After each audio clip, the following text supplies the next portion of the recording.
영화 촬영이 끝났다. 화려한 주연, 조연 배우들과 감독이 자기들끼리 예약된 도심의 번듯하고 비싼 식당으로 떠날 때 청나라 강시 1, 2, 3 역할을 맡았던 우리에게 남은 것은 고작 손바닥에 쥔 몇 푼의 일당과 창자를 쥐어짜는 허기진 배뿐이었다. 하지만 상관없다. 어차피 돈 몇 푼 벌러 나온 동네 청년들 아니던가. 오히려 눈아픈 조명과 숨 막히는 촬영장을 벗어났다는 해방감이 우리를 들뜨게 했다. 우리는 베이징 외곽에 낡고 먼지 쌓인 작은 슈퍼마켓으로 기어들어갔다. 구석에 놓인 누군가 술을 엎질러 끈적거리고 삐걱거리는 테이블 하나를 차지한 우리는 우리들만의 성대하고 소박한 뒤풀이를 시작했다. 안주는 단출했다. 해바라기 씨 한 봉지. 그렇지만 이것만으로 충분하다. 우리는 유통기한이 언제인지 알 수 없는 미지근한 캔맥주 몇 개로 목을 축인 뒤 우리가 오늘 번 일당의 일부로 가게에서 가장 저렴하지만 도수만큼은 확실하게 높은 이름 없는 독주 한 병을 깐다. 뚜껑을 돌리자마자 코를 찌르는 강렬한 알코올 향이 좁은 슈퍼마켓 안을 가득 채웠다. 한 모금 넘길 때마다 식도가 타들어가는 것 같은 고통이 밀려왔지만 해바라기 씨 몇 개를 안주 삼아 마시는 그 맛은 천하일미였다. 싸구려 술에 술기운이 올라오자 친구 중 하나는 그동안 쌓인 피로가 술기운을 타고 폭발했는지 테이블 위에 고꾸라진 채 천장을 뒤흔드는 천둥 같은 코골이를 쏟아내며 깊은 잠의 수랑으로 빠져들었다. 나는 주머니 속 꼬깃꼬깃한 지폐의 감촉을 손끝으로 만지작거리며 그 든든한 두께감에 취해 기분 좋게 중얼거렸다. 이거면 내일 아침엔 김이 모락모락 나는 찐빵을 5-6개는 더 사 먹어도 문제없겠지. 나와 친구들은 그저 배부른 내일을 꿈꾸며 인생의 쓴맛이 담긴 마지막 잔을 비웠다. 야, 일어나. 여기서 잠들면 내일 아침에는 냉동 만두가 될 거하고. 슈퍼마켓의 사장은 이미 집으로 들어가 버렸고 환경 보호를 위해 난로의 석탄을 꺼버린 상태였다. 큰일이다. 정신을 차려보니 버스 막차 시간이 코앞이었다. 세상이 팽이처럼 빙글빙글 돌고 있었지만 살아야 한다는 본능적인 공포가 나를 일깨웠다. 우리는 비틀거리는 친구를 양옆에서 팔짱 끼고 거의 질질 끌다시피 길을 나섰다. 한 걸음 내디딜 때마다 아스팔트 땅이 파도처럼 출렁거렸고 살을 파고드는 영화의 추위는 방금 들이켜온 독주의 뜨거운 기운조차 단숨에 얼려버릴 정도로 지독했다. 그때 저 멀리 cher흑 같은 어둠을 뚫고 한 줄기 구원의 불빛이 다가왔다. 멀리서 봐도 한눈에 알아볼 수 있는 375번 버스였다. 다행히 버스는 정류장 따위는 안중에도 없다는 듯 끼익 소리를 내며 거칠게 우리 앞에 멈춰섰다. 나는 이 투박한 멈춤에서 대륙인의 뜨거운 온정을 느꼈다. 규칙보다는 눈앞의 사람을 우선시하는 대륙의 융통성. 이것이야말로 법보다 가깝고 원칙보다 진한 진정한 중화의 따뜻함 아니겠는가. 버스에 올라타자마자 바깥보다 더 서늘한 기운이 훅 끼쳐왔다. 기괴한 청나라 관복을 그대로 입고 술기운에 몸을 가누지 못하는 우리 3인조를 보며 버스 안내양은 어색한 미소를 지으며 말을 건넸다. 어디서 영어 촬영이라도 하고 오는 길인가 봐요. 하하하. 그녀의 웃음소리는 마치 녹슨 기계가 돌아가는 것처럼 부자연스러웠다. 독주 탓에 정신이 몽롱했지만 그녀의 말에 대충 고개만 까딱이며 답을 대신했다. 하루 종일 뛰어다닌 탓에 온몸의 뼈마디가 비명을 지르는 것 같았다. 우리는 밀려오는 극심한 피로감에 절어 무거운 발걸음을 버스 안쪽으로 옮겼다. 버스 뒷좌석에 짐짝처럼 처박혀듯 앉자마자 지독한 통증이 밀려왔다. 하루 종일 추위에 떨며 딱딱한 바닥을 껑충거리며 귀신 역할을 수행했더니 종아리가 코끼리 다리처럼 부어올라 있었다. 내 다리는 이미 감각을 잃고 차가운 나무 막대기처럼 굳어버린 상태였다. 우리는 약속이라도 한 듯 누가 먼저랄 것도 없이 의자 위로 다리를 올렸다. 하루 종일 땀 흘리며 일한 탓에 고약한 발냄새가 진동할까봐 차마 신발은 벗지 못하고 신발을 신은 채로 넓은 뒷좌석 위에 양반다리를 하고 앉았다. 그렇게라도 자세를 바꾸고 나니 팽팽하게 부어올랐던 근육이 조금이나마 이완되는 기분이 들었다. 버스가 어두운 외곽도로에 가로등도 없는 구간을 가로지르던 중 창밖 저 널리 희미하고 검은 형체가 나타났다. 지독한 술기운 탓인지 그 형체는 기괴하게 뒤틀려 보였고 까닭 모를 공포가 등골을 훑고 지나갔다. 거리가 가까워질수록 그 형체는 마치 고통에 일그러진 얼굴을 한 사람의 실루엣으로 변해갔다. 설마 진짜 귀신이라도 나타난 건가? 으스스한 한기가 느껴져 절로 어깨가 움츠러들던 찰나 버스가 그 옆을 시원하게 스쳐 지나갔다. 그 짧은 찰나 나는 안도의 한숨과 함께 깊은 경외심을 느꼈다.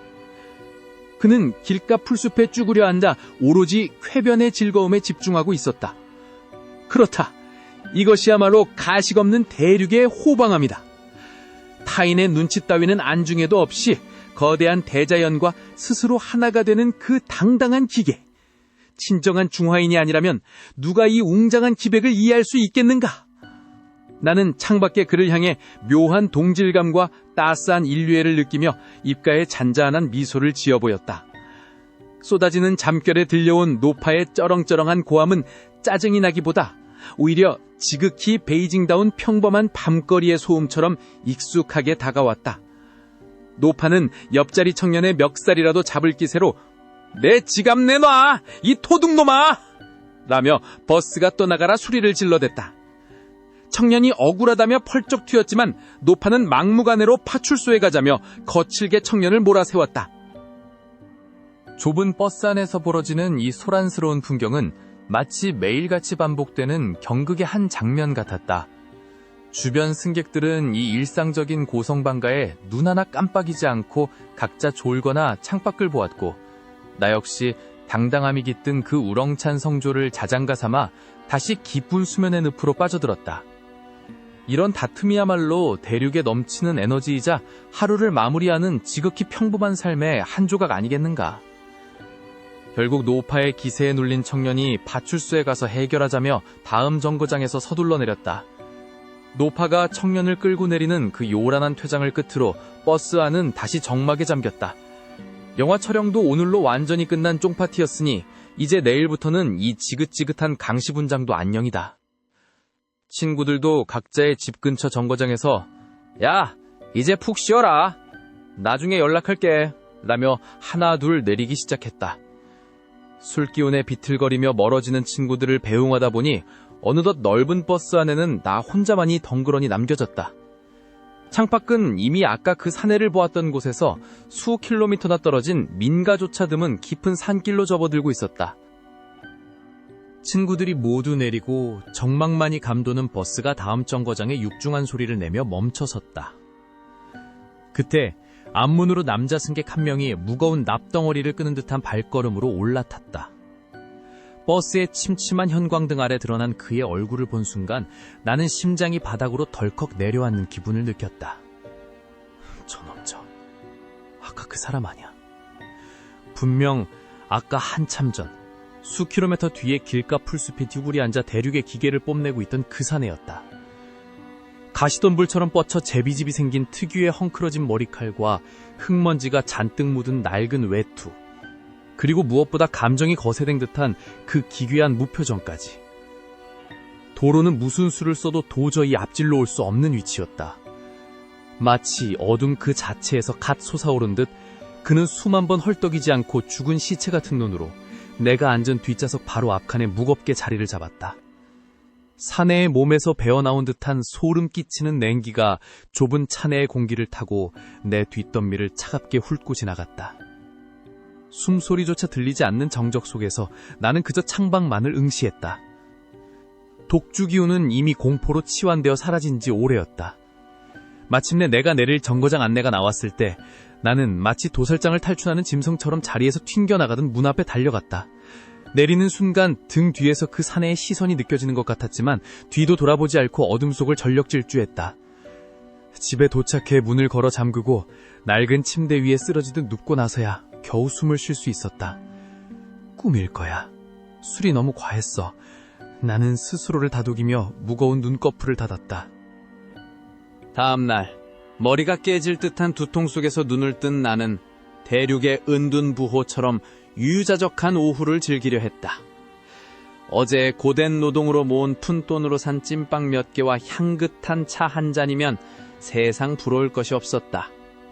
식사는 철저히 담백한 탄수화물 위주로 조절했다.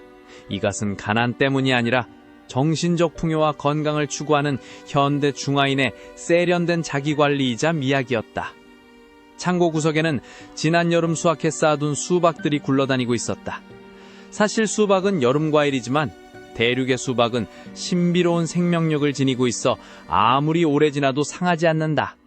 껍질은 돌덩이처럼 단단해졌을지언정 속살은 여전히 붉고 싱싱하다.